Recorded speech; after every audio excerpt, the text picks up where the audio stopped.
Where I could stand in the middle of Fifth Avenue and shoot somebody and I wouldn't lose any voters, okay? The women with the least likelihood of getting pregnant are the ones most worried about having abortions. On January 6th of 2021, you had tens of thousands of people peacefully protesting. No, it's not a right-wing conspiracy theory. It's not QAnon. It's real.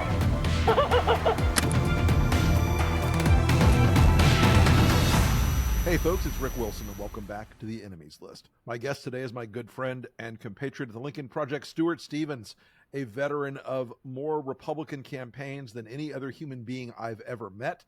The man I wanted to be when I grew up. It's Stuart Stevens, and we're going to talk about all of the chaos and confusion surrounding the Republican primary field, the no labels scenario, Donald Trump's criminal overhang and exposure, and God knows what else will come up.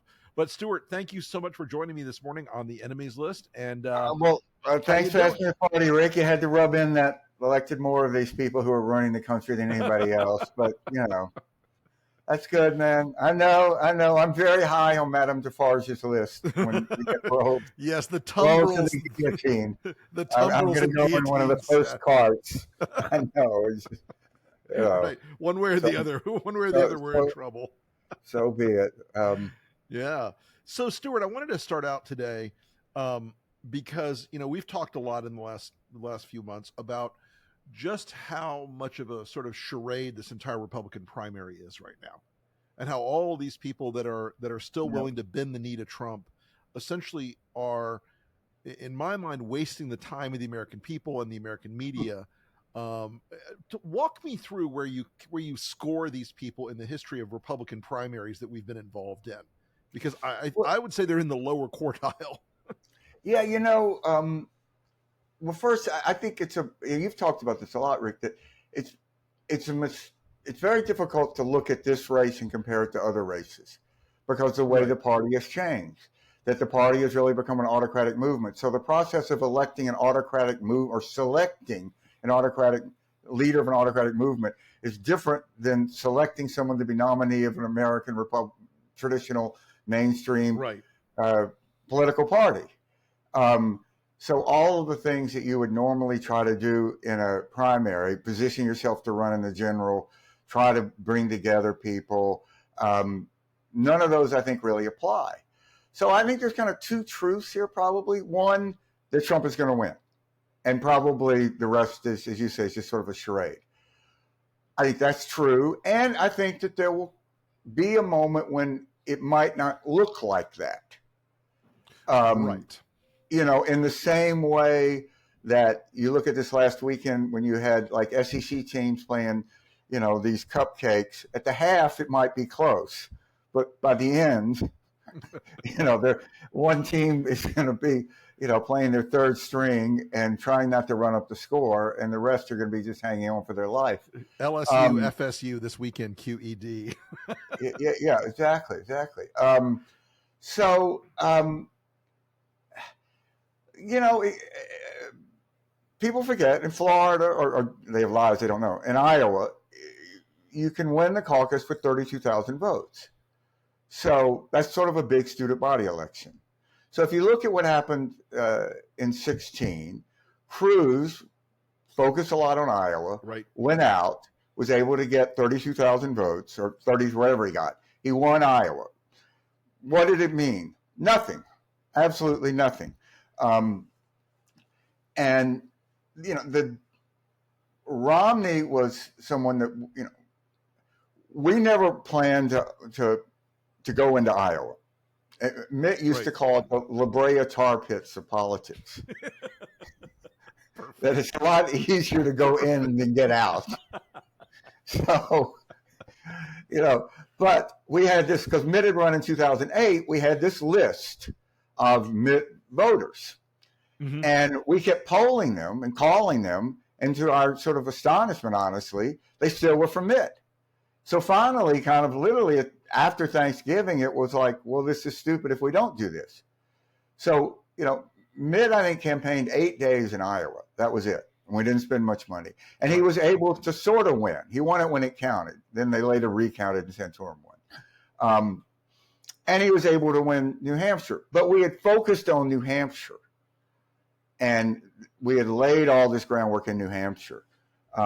So I don't know. I mean, I could see Trump losing Iowa to, I kind of don't think it would be a DeSantis. I mean, you were the first person I heard to say that this race will probably come down to Trump and someone not named DeSantis. Mm-hmm.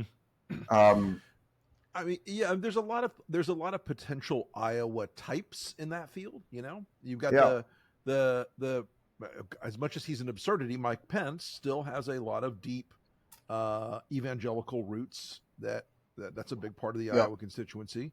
You know, there's a little bit of a Tim Scott boomlet in Iowa right now, which I don't think will last, but it seems to be out there. And weirdly, over the weekend, I heard somebody tell me that Ramaswamy was moving in Iowa, and because and I think that's mostly because he's gotten a lot of coverage lately, more broadly. But there are plenty of people historically who won Iowa, as you pointed out, that went on to getting 0 delegates, which I think is where we're going to end up. I mean, it's worth taking a moment. People realize, the Iowa caucus, it's at night. It's usually freezing. You literally have to go. It is not none of this American stuff about secret ballot. No, they don't do that shit. You got to stand in a gym somewhere with your neighbors. You have to go to a gym, a church basement, with all these people that you're going to have to see next Sunday, or like the next basketball game in high school, and you get there, and then you raise your hand who you're for. So there are all these weird sort of life imitating high school social pressures at work here. And part of that is, Iowans like people, not like New Hampshire, that value their state. Right. So if you commit a lot of time, usually, you can do well there. That's how Santorum, ultimately he went around from Pizza Ranch to Pizza Ranch. Yep. And you could do that. And you can meet, if you really spend a lot of time, to meet a large percentage of 32,000 people is not that difficult. So, but it is unlike any other process in the other states. Correct. And the states, it gets bigger and bigger and bigger. You go to New Hampshire, where it's going to take 50,000+ to win, and that's really a media war. Yep. Whereas Iowa's never been a media war. No, it's all that was the whole intent of Iowa, to level the playing field so that someone who didn't have a lot of money could go out there. Mm-hmm.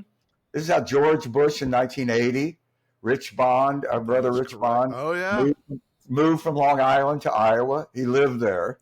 Yep. And, he was able to win it for Bush. Then Bush wins 80. Then Bush, as sitting vice president, comes in third in 1988. Yep. Robertson, right? Pat Robertson, which you can imagine how fun that plane ride was on Air Force Two from Iowa to New Hampshire after your guy just came in third as sitting vice president. I'm glad I was a lot further down the food chain then. Yeah. I was talking to Craig Fuller. He goes, I was on that plane. But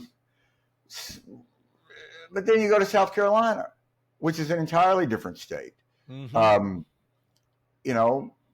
Romney got his ass kicked in South Carolina, but then you go into Florida. So these states get bigger and bigger and bigger. But the one rule is that to win it all, you have to win. You can't just keep coming in second. You can't do well. The sort of style points that you might get for Iowa or even New Hampshire becomes meaningless when you get into these other states. And it isn't part of it, Stuart. Like a big part of these primary elections is this long interaction with the consultants and the staff of the campaigns, with the media, spinning out these scenarios. Yep. And it's easy in Iowa to spin out here's my bank shot, trick shot, I can win this. And that will take me on with this momentum to New Hampshire. That will boot me into, but it almost never works that way. Never. I can't think of a time where that straight line story worked. And so, for a long time, Ron DeSantis got a lot of leeway because he had so much money in the bank and so many big mega donors behind him.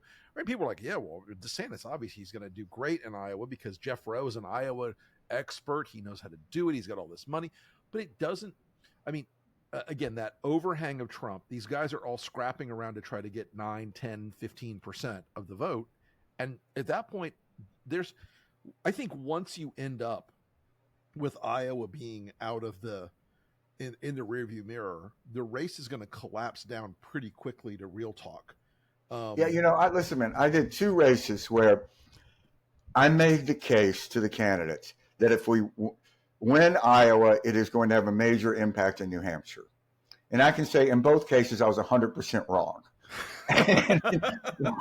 One was the Bob Dole, where we won Iowa, and then, lost to Pat Buchanan in New Hampshire. Pat Buchanan, okay?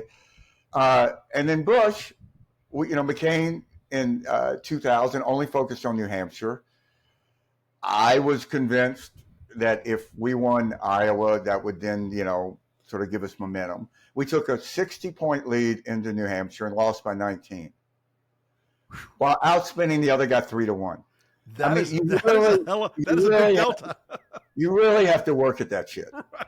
It does not. It takes careful planning, difficult execution. You can't just stumble into such a phenomenal disaster as that. But it also went to what was the rationale of the candidacy, and Buchanan really didn't have a rationale, except he was having fun running for president. So he goes along, he gets to Arizona, he starts wearing black cowboy hats and holding large caliber weapons over his head, and people are, this is kind of ridiculous. So what was the rationale ultimately of McCain? He never could resolve that between McCain won a percentage of the majority of pro-choice voters in New Hampshire in 2000. And McCain was as anti-abortion as they came. They just didn't know that. So what is the rationale for these candidates other than Trump? You can say Christie has one. You can say Asa has one. But what is DeSantis' rationale other than Trump? He's a less fun version. Right.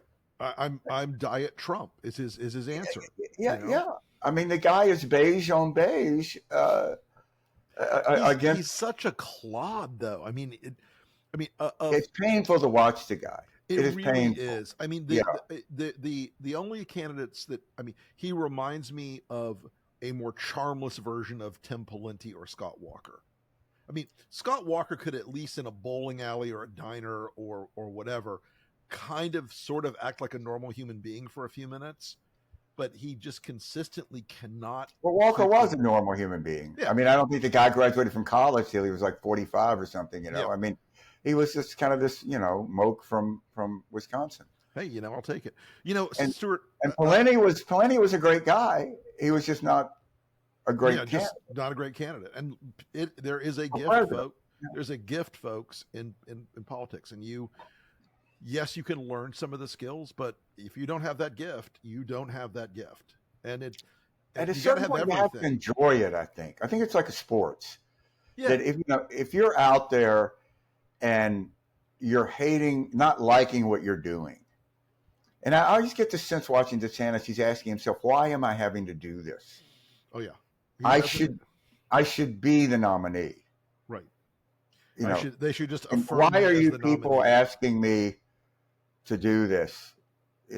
And say what you will. Obama had a lot of fun when he ran for president. Yeah, Obama enjoyed himself. He thought he was a long shot, and so he was looser and more comfortable in his skin. Yeah. And had fun doing it. Clinton was going through the motions. Yeah, right. Hillary was unhappy from day one. She was always cross-checking herself way too intensely. Like, did I fuck up by saying happy instead of glad? Was I, should I have waved 3 times instead of 2 or whatever? Yeah. But yeah, no. And look, and Trump honestly had fun running in 2016. He loved it. He ate that stuff he had up. the time of his life. Yeah. Greatest party he'd ever been to. He's in that same position now. He can run as an outsider. He is again the fuck you candidate. Oh yeah. More so, I think. Right? The worst position imaginable for Donald Trump is to run as an incumbent president having to defend a record that he has no idea what the fucking record is. So, Right. I mean, how can he defend it? Right. And it's just not. At a certain point, he bumped up against truth. You can say in 2016, we're going to have a beautiful healthcare program. It's going to be wonderful. I'm going to balance the budget. But then, when you don't do that and you blow the budget out more than any other president by some multiple in the history of the country, Right. It's kind of like, well, and then, you have COVID and he killed a lot of people. Which, focus groups have consistently shown that when you kill people, it's not a positive. Right. It just doesn't work like that. But the guy still almost won. Right. Other than the Genghis Khan demo, it just doesn't work. So can we spend, I'd love to hear, you look at these polls. Right. And Trump is tied with Biden. Yep. Which means Biden loses the Electoral College. That's right. We got to be up 6-7 points, in my view, to have not sleepless nights going into November next year. And look, what do you think? I mean, how do you see that? Well, I think first off, we're past the era where Americans are going to have presidents who have approvals in the 50s or 60s. I think we're past that era. Yeah. I think the two separate media silos are so powerful now, especially on the right, where they are told every day that the greatest job creation record in history is in fact a disaster. They're told every day that people are eating dead dogs on the side of the road because the economy is so bad, even though every number out there says that we are in an era of that we had a soft landing essentially from the crisis of 2020, and that Biden is doing an amazing job of creating jobs and creating economic opportunity. And there's for the first time in 40 years, we have actual rising wage growth in the country, which is madness. People haven't factored that. None of it seems to penetrate. And it's because that right-wing media bubble is so powerful. And I think the biggest part of it isn't just the bubble. It's the culture on the right is no longer ideological. Right. It's now an oppositional, defiant culture war stance. So everything the other team does is bad. Everything Biden does is communist, or everything that is in Build Back Better is trying to seize the means of production from the working folk. All of it's insane, but there are very few Republicans now. Production. There are very few Republicans now who are willing to stand up and go, no, it's crazy. Nope, we're not doing it. They follow along, they play the game, they go on Fox, they go on OAN, all that. So that's why I think Biden's numbers have not held up. And I will say this, the media's desire to both sides this stuff, Biden releases great job numbers and they literally go to Republicans and say, but Kevin McCarthy says the economy is a disaster. And they report it as if it is, if you're comparing McCarthy's opinion to the statistical fact. And that is a media posture. The both sidesism stuff, if it was the old ways, it's a failure. It is. This is why we started Resolute Square in part because sure. You and I have both. Well, we both write a lot. We both like journalists. We're not journalist haters, but I think that our friends in journalism will admit that when Trump came, their model that objectivity was the greatest good. Really only operated in a society where you have people of some semblance of goodwill on both sides. Right. And when you don't have that, how do you tell both sides of a lie? What is your obligation as a journalist to tell both sides of a lie?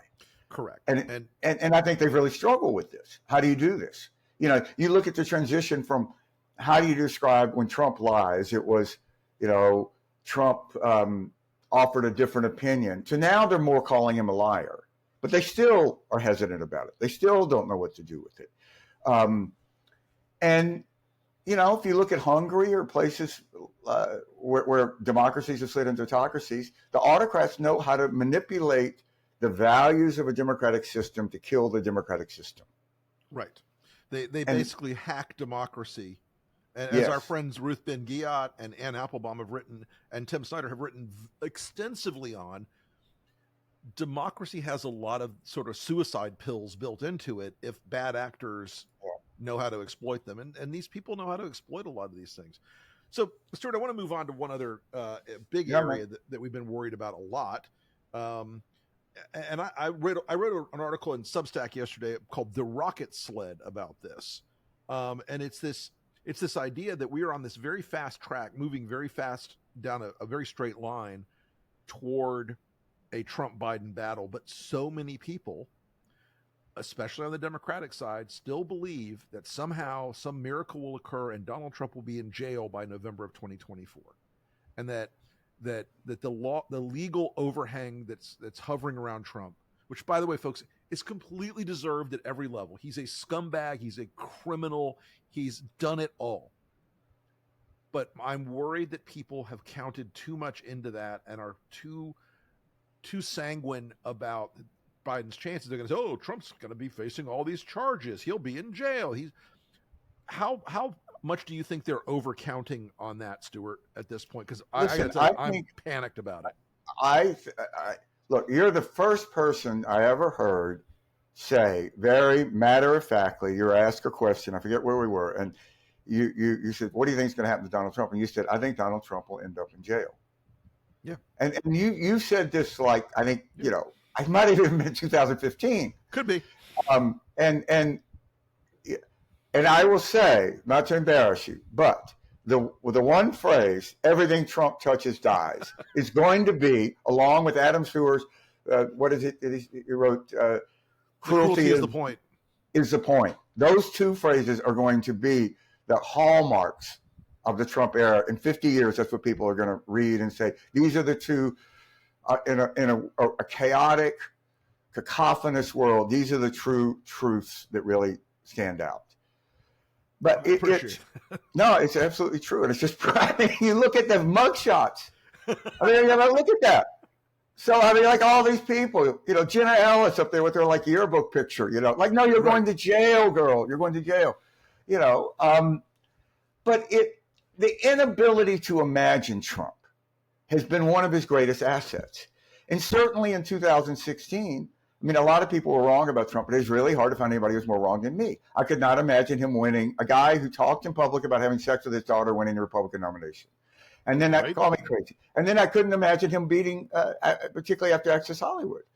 So that benefited Trump. And I think now the inability to imagine Trump having 91 indictments, maybe some guilty convictions that are on appeal, being elected president of the United States, is what you're talking about. So you bump up against this.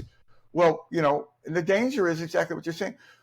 We're really not going to have to do this incredibly hard, difficult, life-altering work, which is what a presidential campaign is, because the guy's going to be in jail. Right. And, I will say this. I have a lot of respect for the Biden political operation at the highest levels. I mean, I think in 20, they did a really phenomenal job. Mm-hmm. But you've got to win by 4 or more. And this thing is going to be close. And if you don't think that Donald Trump can be the next president of the United States, you're living in a fantasy. For sure. And that thought, there's like a lot of magical thinking around Trump, and there always has been. I mean, I used to suffer from it a lot more than I do now. I believed when I heard him say, "Oh no, I like people who weren't captured," about John McCain's war record. That was it. I believed that every Republican in the country would stand up and put the middle finger out and go, "Get the hell out of here. No more, off the stage. You're done." And Access Hollywood, everything else. And it's like, I think people have undercounted that the baseline state for Trump his entire life has been that he's in legal or political or personal trouble. This guy, yeah. He's like, it's like you jump in an ice bath for the first time and you're shocked by it. Trump lives in that ice bath of chaos and confusion all the time. He's not shocked by any of this stuff. It's always been there. And it's why he is both the weakest and the strongest candidate for the Republican Party. Mm-hmm. I have a scenario, by the way, I want to scare the crap out of you, Stuart, because I came up with it yesterday and it scared the crap out of me.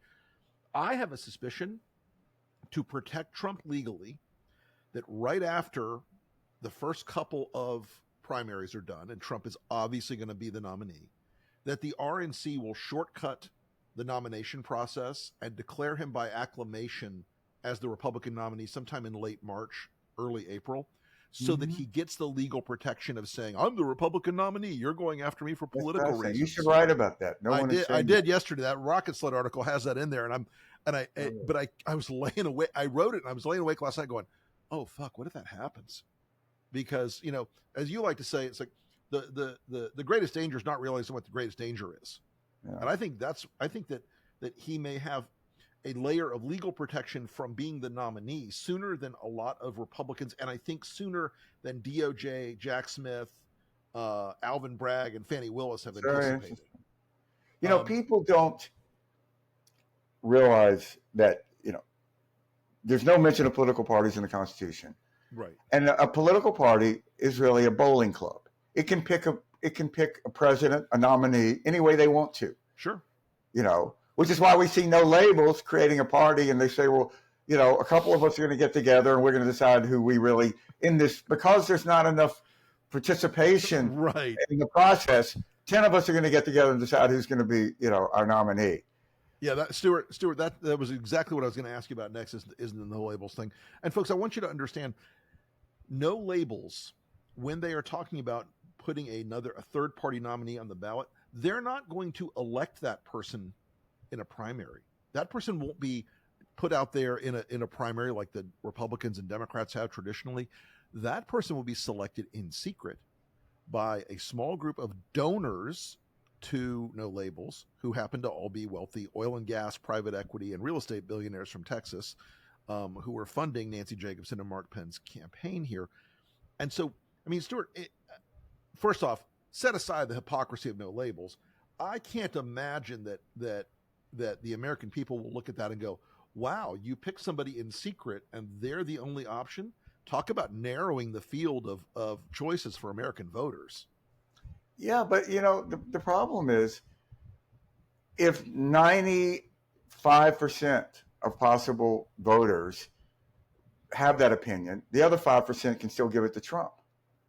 I mean, you know, for those of us, you know, you did, we worked for Bush in 2000. Yep. You know, this Nader thing, when the Gore people say, well, Nader cost Gore the election, you know, I'm glad I've never had to debate that. Because, you know, I can tell you, right. I can tell you, I can get a shrug. I go, yeah. So, I mean, you look at third-party candidates and how they cost Hillary votes. Yep. It goes back to 44,000 people changed their votes in 20 in exactly the right places. Trump is still president. Yep. So it's a tiny, tiny little percentage of votes that No Label needs to get.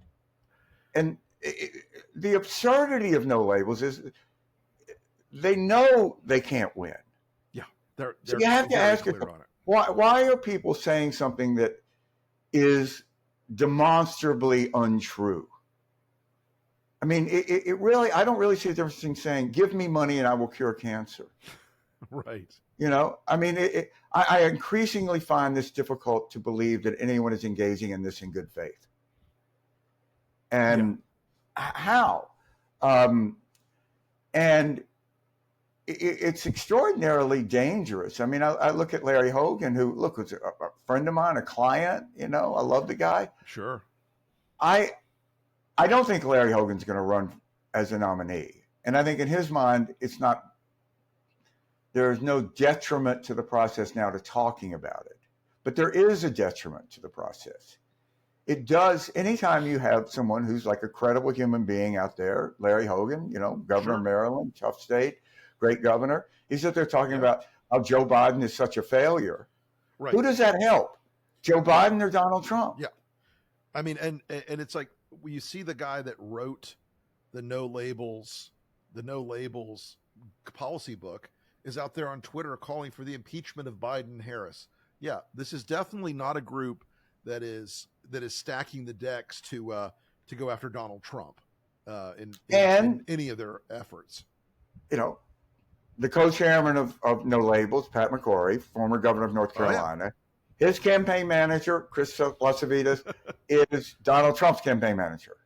Call me crazy. So- That seems like a odd connection. I mean, yeah. So Bush is running for re-election. He needs a third party, and Karl Rove is running that third party. Right. But look, I don't know, man. There's no connection here. This shit Right. They're just totally happens. unrelated. Totally unrelated. This just happens, you know. I mean, there's 320 million Americans. We just happen to pick the same guy to be campaign manager. I mean, and Harlan Crow just happens to be donating a lot of money to both of us. It's crazy how that worked out. It's insane. I mean, that's the thing, that it is so absurd. At a certain point, you should just stick to arguing something like, aliens built the pyramids. Something that has some logical case to be made here. Right. How did they do this? It had to be aliens. I can buy that before an independent is going to be president of the United States.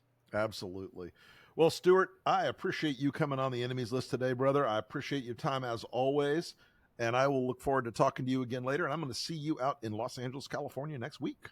Look forward to it, brother. All right, my brother. Thanks, man. All right. Take care, man.